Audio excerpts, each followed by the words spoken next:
está em jogo numa ciência psicológica? A experiência do indivíduo. Por que eu falo da experiência do indivíduo? Porque se a gente for parar para pensar, tudo que existe está, de certa forma, dentro da nossa experiência. Não existe nada acontecendo fora da nossa experiência. Tudo que a gente vive e experimenta é o que está acontecendo aqui e agora. A nossa realidade é limitada aos nossos sentidos. Tipo, a gente... A nossa realidade é a nossa experiência. Você tá dormindo, tá tendo um sonho. Teu sonho, naquele momento, ele é real. Enquanto você tá experimentando, ele é real. Depois você acordar assim, foi, graças a Deus.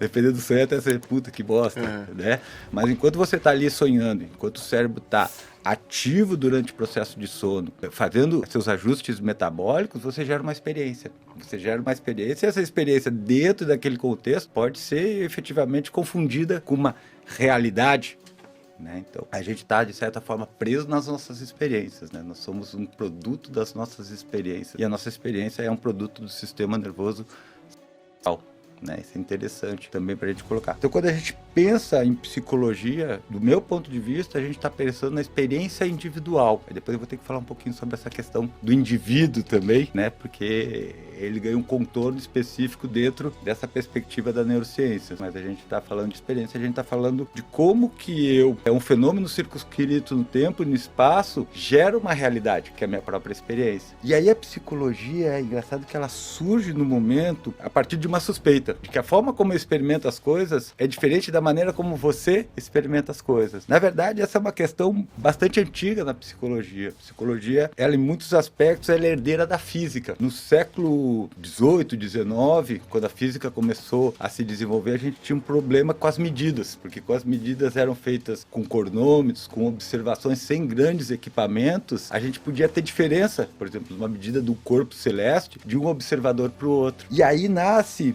uma disciplina da física que vai se chamar de psicofísica, né? Encabeçado por alguns autores como Fichtner, Titchener, que são caras que vão tentar entender como é que ocorre essa percepção e como é que ocorre essa distorção da percepção. E isso vai dar, de certa forma, origem à psicologia, né? Os estudantes de psicologia sabem disso. Vai ser criado um laboratório específico, que é o laboratório da cidade de Leipzig, né? Que é considerado um ponto inaugural da psicologia como ciência. E a partir daí, a história da psicologia vai se desenrolando a partir de um conjunto de teorias que vão tentar explicar efetivamente como nós geramos a nossa experiência, né? Outras áreas da psicologia gostam de chamar isso de subjetividade e subjetivação, certo? Então, como é que nós geramos a subjetividade? Por exemplo, tem experiências que a gente pode compartilhar. Todo mundo está vendo esse copo aqui, então é uma experiência compartilhada, né? Posso descrever o copo e você pode, inclusive, reconhecer esse copo pela minha descrição a partir da linguagem. Mas tem elementos dessa experiência que são privados. Por exemplo, você, esse copo é legal, esse copo me lembra uma festa que eu fui, esse copo, sei lá, não gostei. Você pode ter uma experiência interna com esse objeto que ela talvez não seja tão facilmente compartilhada, certo? E esse é um aspecto muito interessante sobre a questão da experiência e da psicologia, porque a ideia da psicologia é a gente construir um conjunto de conhecimentos e de procedimentos que ajudem as pessoas a organizar suas experiências. Nós somos o produto da organização das nossas experiências. Então você vem desde que você foi concebido, gerando experiências que vão organizando o teu sistema nervoso central. E essa organização vai fazendo com que você tenha uma construção de realidade que é muito singular. Talvez não tão singular quanto a gente gostaria, mas é singular, né? Então, a psicologia é ao mesmo tempo uma ciência que busca criar conhecimentos que possam ser compartilhados, mas ao mesmo tempo fazer um design, um desenho da experiência pessoal de cada indivíduo. Tu falou dessa origem da psicologia entrando como uma ciência. Eu tenho a percepção de que ao longo dos anos foi meio que se afastando da parte científica e entrando muito em questões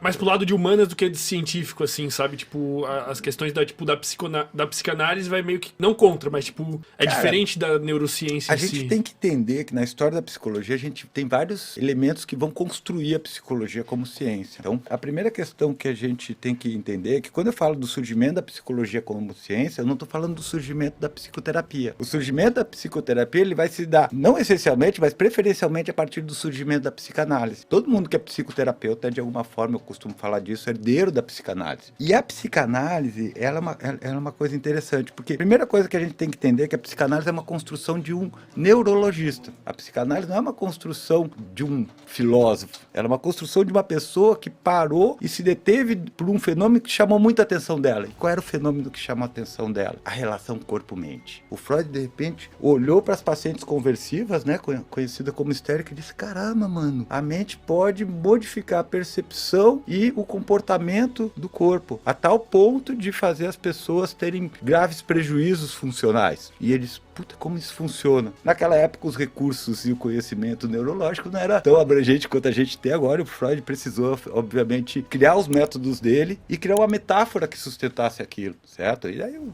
Freud vai lá nos gregos, vai pegar o Édipo, toda aquela história que a gente conhece, mas a coisa que fez com que a psicanálise surgisse é a mesma que atrai hoje as pessoas para neurociências, que é essa relação entre corpo e mente. Por que eu estou botando aspas aqui? Porque mente é um negócio que não existe, meus alunos já sabem muito bem disso. Mente é um conceito improdutivo. Por quê? Porque ele não é útil para a gente estudar os fenômenos comportamentais, certo? A utilidade dela é vazia em termos de conceito para a gente produzir conhecimento de como que o ser humano responde ao contexto de uma forma geral. Mas em que contexto existia a mente é útil? Eu não entendi. Em nenhum. Bom, vamos pensar assim. A mente não é útil. Deixa eu te fazer um pedido. Cara,